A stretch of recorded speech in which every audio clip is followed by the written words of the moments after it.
INS Vikrant पर हो रहा ये आयोजन विश्व क्षितिज पर भारत के बुलंद होते हौसलों की हुंकार है। आजादी के आंदोलन में हमारे स्वतंत्रता सेनानियों ने जिस सक्षम, समर्थ और शक्तिशाली भारत का सपना देखा था, उसी एक सशक्त तस्वीर आज हम यहां देख रहे हैं।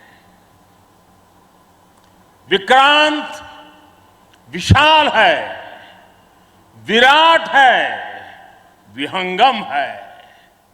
विक्रांत विशिष्ट है, विक्रांत विशेष भी है। विक्रांत केवल एक युद्धपोत नहीं है, ये 21वीं सदी के भारत के परिश्रम, प्रतिभा, प्रभाव और प्रतिबद्धता का प्रमाण है। यदि लक्ष्य दुरंत है, यात्राएं दिगंत है, समंदर और चुनौतियां अनंत है, तो भारत का उत्तर है विक्रांत। आजादी के अमृत महोत्सव का अतुलनीय अमृत है विक्रांत। आत्मनिर्भर होते भारत का अद्वितीय प्रतिबिंब है विक्रांत। ये हर भारतीय के लिए गर्व और गौरव का अनमोल अवसर है। ये हर भारतीय का मान, स्वाभिमान बढ़ाने वाला अवसर है। मैं इसके लिए हर एक देशवासी को बधाई देता हूं। साथियों, लक्ष्य कठिन से कठिन क्यों न हो, चुनौतियां बड़ी से बड़ी क्यों न हो, भारत जब ठान लेता है तो कोई भी लक्ष्य असंभव नहीं होता है।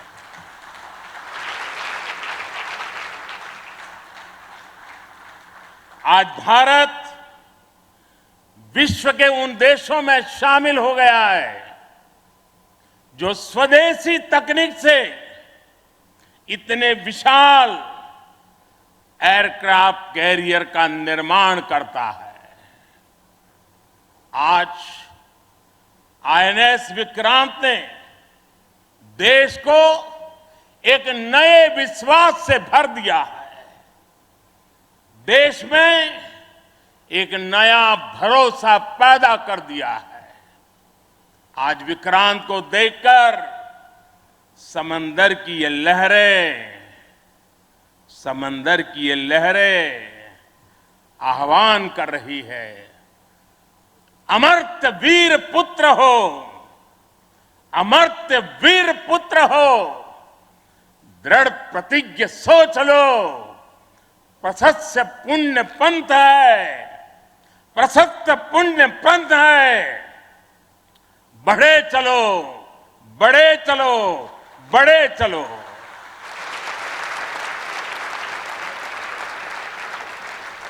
साथियों, इस ऐतिहासिक अवसर पर मैं भारतीय नौसेना का, कोचिन शिपयार्ड के सभी इंजीनियर्स, वैज्ञानिकों और मेरे श्रमिक भाई बहनों का अभिनंदन करता हूं, जिन्होंने इस सपने को साकार किया है। केरला की पुण्य भूमि पर देश को ये उपलब्धि एक ऐसे समय पर मिली है जब ओणम का पवित्र पर्व भी चल रहा है।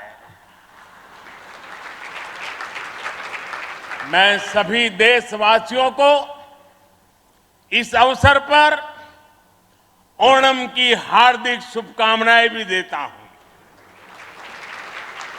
साथियों, आईएनएस विक्रांत के हर भाग की अपनी एक खूबी है, एक ताकत है, अपनी एक विकास यात्रा भी है। ये स्वदेशी सामर्थ्य, स्वदेशी संसाधन और स्वदेशी कौशल का प्रतीक है। इसके एयरबेस में जो स्टील लगी है, वो स्टील भी स्वदेशी है।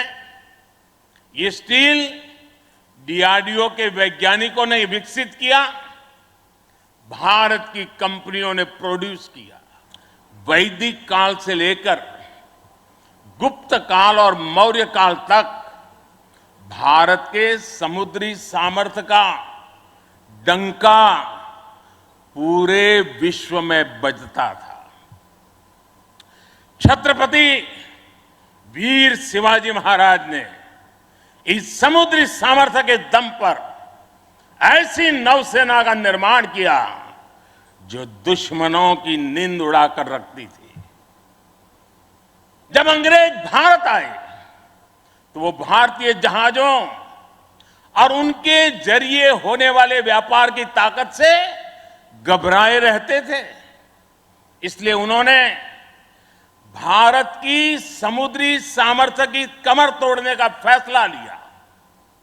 इतिहास गवाह है कि कैसे उस समय ब्रिटिश संसद में कानून बनाकर भारतीय जहाजों और व्यापारियों पर कड़े प्रतिबंध लगाए दिए गए थे। भारत के पास प्रतिभा थी, अनुभव था, लेकिन हमारे लोग इस कुटिलता के लिए मानसिक रूप से तैयार नहीं थे।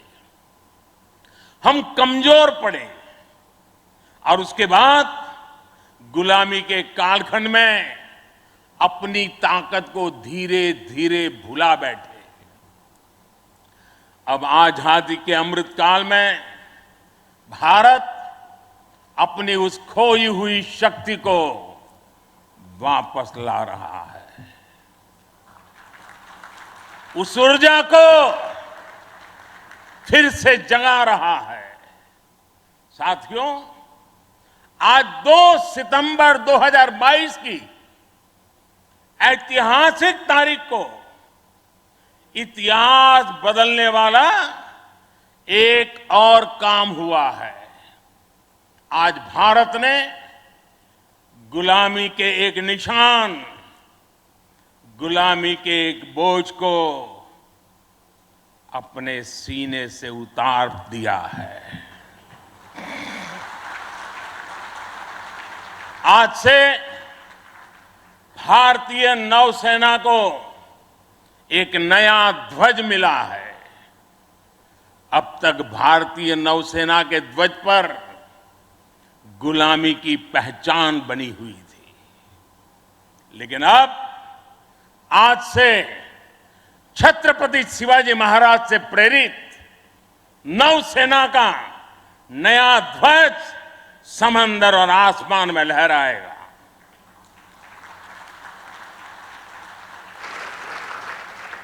मुझे विश्वास है भारतीयता की भावना से ओतप्रोत ये नया ध्वज भारतीय नौसेना के आत्मबल और आत्मसम्मान को नई ऊर्जा देगा। साथियों, हमारी सेनाओं में किस तरह बदलाव आ रहा है, उसका एक और अहम पक्ष मैं सभी देशवासियों के सामने रखना चाहता हूं। विक्रांत जब हमारे समुद्री क्षेत्र की सुरक्षा के लिए उतरेगा तो उस पर नौसेना की अनेक महिला सैनिक भी तैनात रहेगी। समंदर की अथाह शक्ति के साथ असीम महिला शक्ति, ये नए भारत की बुलंद पहचान बन रही है। मुझे बताया गया है कि अभी नेवी में करीब 600 महिला ऑफिसर्स हैं, लेकिन अब इंडियन नेवी ने अपनी सभी शाखाओं को महिलाओं के लिए खोलने का फैसला किया है। जो पाबंदियां थी वो अब हट रही है। जैसे समर्थ लहरों के लिए कोई दायरे नहीं होते, वैसे ही भारत की बेटियों के लिए भी अब कोई दायरे या बंधन नहीं है।